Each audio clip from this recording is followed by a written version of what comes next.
timing could not be more impeccable. The Mr. Beast scandal has been pretty slow the last week, but after the Lunchly nonsense that everyone got mad over, it appears that we have some actual legitimate news to talk about this time. In this case, let's refresh really quick and bring up some relevant information so that we can all be caught up to speed again. It was in the beginning of August, I want to say, when the New York Times released this article titled "Willing to Die for Mr. Beast and $5 million." While the article title itself was very charged, obviously, there was some concerning information that came out in this article, as well as several leaks and other sources obtained that reported participants undergoing some more than negative circumstances. Reports of contestants being withheld their underwear, their medications, some contestants being injured, throwing up on set, or even being taken to the hospital are all things that you would hear about coming from the set of Mr. Beast. But it appears that the happenings on the set of Mr. Beast were way more consequential than that, as Mr. Beast and Amazon were recently hit with a class action lawsuit. And I say it appears to be because for the most part, these are just allegations. It is important to properly clarify that, as there is no definite verdict on any of this just yet. I saw this in an article from Variety first, but here we get some brief details of some of the allegations, as well as a fully redacted copy of the class action complaint in a link they provide. Variety titles this article as "Mr. Beast, Amazon, sued by contestants on Beast Games competition show with allegations including sexual harassment and chronic mistreatment." Amongst allegations of failure to prevent sexual harassment, the article mentions other complaints such as failure to pay minimum wages, overtime, it failed to provide uninterrupted meal or rest breaks, it created conditions that subjected contestants to quote-unquote emotional distress, and exposed contestants to quote-unquote dangerous circumstances and conditions as a part of their employment. Interestingly enough, the lawsuit was filed on September 16th, according to this article, which would be around the same time that Lunchly got announced. According to this article as well, Mr. Beast was contacted for a comment, and so was Amazon, but Mr. Beast declined to, while Amazon has yet to say anything. Again, this brings into question something that I said in my previous video. Where are their priorities right now? Because instead of addressing the issues people want clarity or accountability on, Mr. Beast instead acknowledges some irrelevant backlash on Lunchly by essentially just saying, actually, our product is more healthy than Lunchables, so, I mean, yes, this very well could be the case after some nutrition research, but, I mean, who cares? This is not what you should be prioritizing right now. It just makes you look worse for ignoring the legitimate issues at hand. I mean, I get it. People are too busy complaining about the fact that you're ignoring the elephant in the room and associating with a scammer, so the less attention these other issues gets, the better. But regardless, that's not what this video is about. The article goes on to say, while participants knew upon signing the contract at the production's inception that they were facing a potentially long and challenging competition, they allege getting a lot more than they bargained for. Attorneys for the anonymous Beast Games contestants said in a statement about the lawsuit, several contestants ending up hospitalized, while others reported suffering physical and mental complications while being subjected to chronic mistreatment, degradation, and for the female contestants, hostile working conditions. According to the lawsuit, Beast Games participants were deprived of medical care, food, sleep, and the necessities of basic hygiene. Portions of the lawsuit are redacted, including some of the details involving the sexual harassment allegations. The plaintiffs have filed this action using pseudonyms and applying conservative redactions that limit public viewing in a good faith effort to comply with defendants' overbroad confidentiality provisions, which plaintiffs allege are unenforceable, as well as to preserve the confidentiality and privacy interests of the plaintiffs who wish to avoid opprobrium, the lawsuit states. Now, in this case, I actually want to switch over to the class action complaint linked by the article, and we're going to go straight to F71,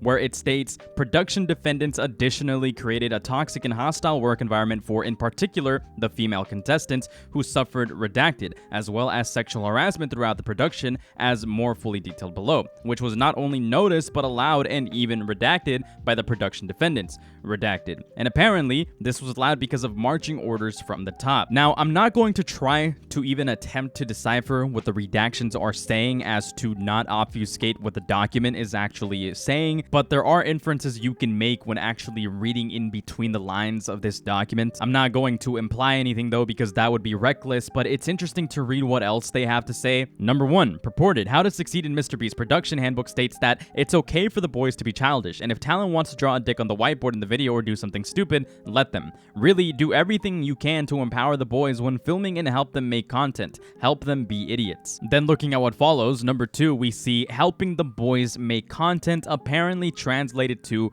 redacted, and then we have a whole lot of redacted information that we can't even begin to interpret. Let's look at a few examples. 73. The apparent Mr. Beast ethos of helping the boys be idiots seemed to pave the way for production staff to allow redacted. On information and belief, redacted, contestants 4's and contestants 5's experiences, as further detailed below, corroborate these reports. Then we have 74. While the production staff initially stated redacted, contestant 4's and contestant 5's experience, as further detailed below, corroborate these reports. 75 is fully redacted. 76 then says, upon information and belief, production defendants knew or should have known about this behavior, redacted. And then 77, additionally, defendants know or should have known, redacted, because its own employee handbook, as detailed above, laid the groundwork for this collective sexual harassment and sexual harassment against female employees. It gets more confusing from here because when we go on to line 78, almost everything is redacted. Contestants 4 and 5 witnessed redacted with an image that is completely blacked out. And then 79 states, by refusing to intervene, redacted, production defendants created, permitted to exist, and fostered a culture and pattern and practice of sexual harassment, including in the form of a hostile work environment where redacted. So all of this redaction could literally mean that maybe these guys or these individuals were showing extremely inappropriate images, maybe they were cracking extremely inappropriate jokes, all the way to actual physical harassment. It's incredibly difficult to know or understand what's actually going on. This is where things start getting more concerning for me, as if it wasn't already, and that's line 82, where it states, defendants appear to take no steps during the course of the production to address redacted. And then 83 states, at all relevant times on information and belief, defendants management up to and including senior management and ownership had actual and or constructive notice that the violence and sexual harassment detailed herein was occurring within the workplace. 84. At all relevant times on information and belief, defendants management up to and including senior management and ownership had actual and or constructive notice that its production staff was aware of but failed to remedy the violence and sexual harassment detailed herein. So to clarify, to be more clear, and to add a little bit more detail, what's being alleged here is that because of the way that Mr. Beast operates and the people that are in charge of production operate, that essentially they didn't do much to actually remedy any of the issues going on in production when it comes to sexual harassment and violence. Allegedly, I have to be very clear here because those are the words that they're using, and it's actually not an uncommon claim or something that hasn't been corroborated already that the Mr. Beast company sort of is ran like a boys club, like a fraternity. It's entirely a possibility that people were given a little bit too much leeway and not enough reprimandation when it comes to the production here. So in my opinion, this so far has to be like the most damning actual case against Mr. Beast, far more than anything Dogpack has provided. And I feel like it actually gets substantially worse when we move on further into this complaint and look at number 11. We see the Beast Games production was so void of standards of reasonable care that Mr. Beast allegedly offered to cover the contestants' therapy. This is where I want to switch to a Rolling Stones article by a person named Steven Asark. He's a pretty reputable and pretty credible person in the community, and he writes, a Firefest feeling inside the chaos of Mr. Beast's new reality show. Now, if you guys don't know what Firefest is, it was an incredibly horribly organized festival where people were actually left stranded amongst like horrible weather and climate because there was just not enough preparations. There wasn't any actual investment in food, if any at all. There wasn't actually any investment in entertainment. People had to sleep in these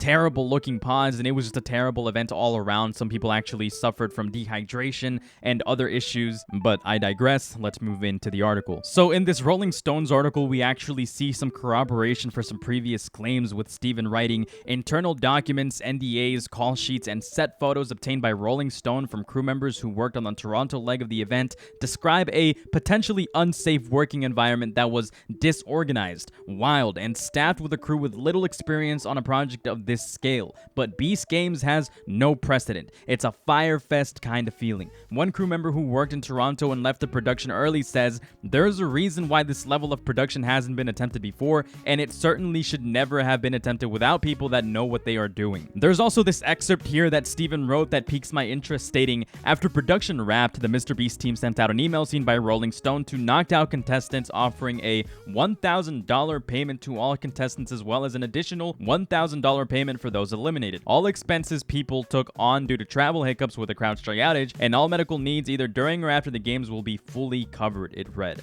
So this adds a little bit more to substantiate the claim that people were getting offered therapy reimbursements, amongst other things, to sort of alleviate what people have struggled with during this competition. There's also something I want to comment on here because it particularly piques my concern, and it's the fact that Mr. Beast Games was hiring people that were particularly inexperienced. I have a couple examples here that I want to read out. All 6 Beast Games crew members who spoke with Rolling Stone, who all requested anonymity because of NDAs they had signed, confirmed that they and their coworkers were non-union. One who worked in a hangar says their coworkers were everything from seasoned professionals to people who had just graduated from film school who had never stepped on a set before, which they felt was unusual mix for a production of this size, which I find extremely compelling as well, because that is extremely unusual. Something that monumental should inexcusably, undoubtedly require people that are very experienced. And something else that also just made this more of a red flag for me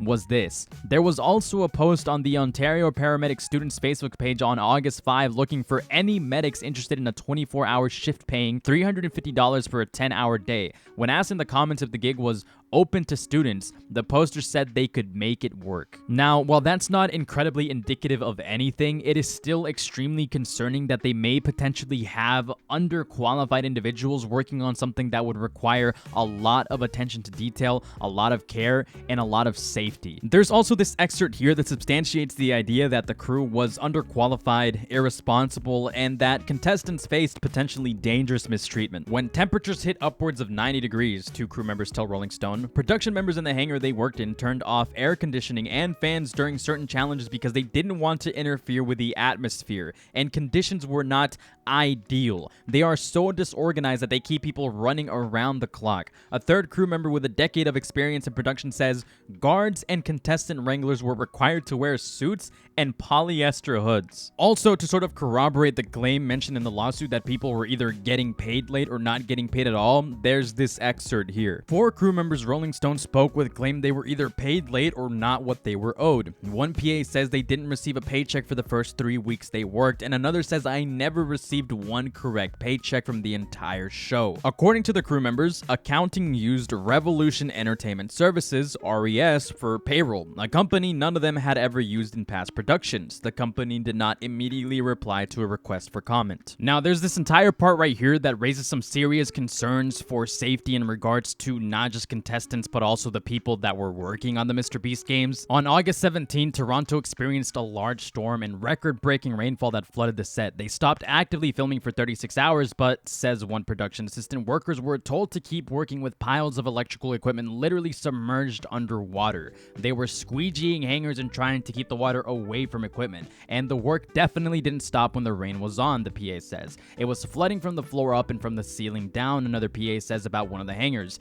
We were bagging up electrical equipment, but it didn't matter. It was pouring in everywhere. One picture, reviewed by Rolling Stone, shows a collection of plugged-in cables submerged underwater. Another showed a young man in one of the production facilities holding cables above his head while standing in at least an inch of water. According to the Cal Arts School of Film and Video, using electricity of any kind in wet weather conditions is very dangerous and should not be done. These reports, at least in my opinion, apart from the Delaware stuff, are significantly more substantial and concerning than pretty much anything Dogpack has reported. There are some seriously concerning things here that contestants or employees should not have struggled with, especially in regards to mistreatment or dangerous conditions. Keep in mind, these are things that, if true, which Rolling Stones apparently saw evidence of in some cases, Rolling Stones and Steven being particularly credible definitely do put into question the ethics of Mr. Beast Co. and the people they and Amazon's productions hire, and the level of responsibility they're capable of. Additionally, according to this article, apparently everyone that was a part of this production had to sign an NDA. People were hesitant to come out with information in regards to Mr. Beast games, which is probably why we haven't heard more news on that scandal in the last couple of weeks. And in this case, an NDA isn't actually going to stop these people from being able to speak out against horrible or dangerous conditions because there's actually something to report there. This isn't like the Dogpack situation where Dogpack actually leaked proprietary information that he can definitely be held accountable for. These people do have the right to speak out about these very negligent and and very unfortunate circumstances. Overall, I think Mr. Beast needs to stop avoiding all of these issues at hand and address them rather than replying to bullshit lunchly drama. It's evident that there is a level of irresponsibility behind the scenes that is getting too big to avoid speaking on. Of course, I can't put all of the blame strictly on Jimmy himself, as this is more than likely an issue that also involves the people under him, which only goes to show something that has been increasingly evident, and it's that people Mr. Beast co-hires are incredibly talentless and lack skill. But to be clear, this wasn't only a Mr. Beast company thing. There's also the fact that Amazon may have had a large part in similar terrible management issues. I'm just saying that because when it comes to massive issues like these that legitimate people are investigating, there is more than a cause for concern to hold all parties accountable, not just the brightest target in the room. When people think of Mr. Beast, they just think Jimmy and don't understand that there is an entire company or many companies that could potentially have other bad actors when it comes to all of this. Regardless, the situation is actually getting increasingly worse, and since Mr. Beast is the face of the company, it's getting increasingly worse for him. I meant to say Jimmy, not Mr. Beast. And at this point, the issue is legitimately getting too big to ignore. We need answers, we need clarifications, we need some sort of responsibility, accountability. We really just need words from Mr. Beast. It's getting too far. And that's pretty much all I got for today. Later.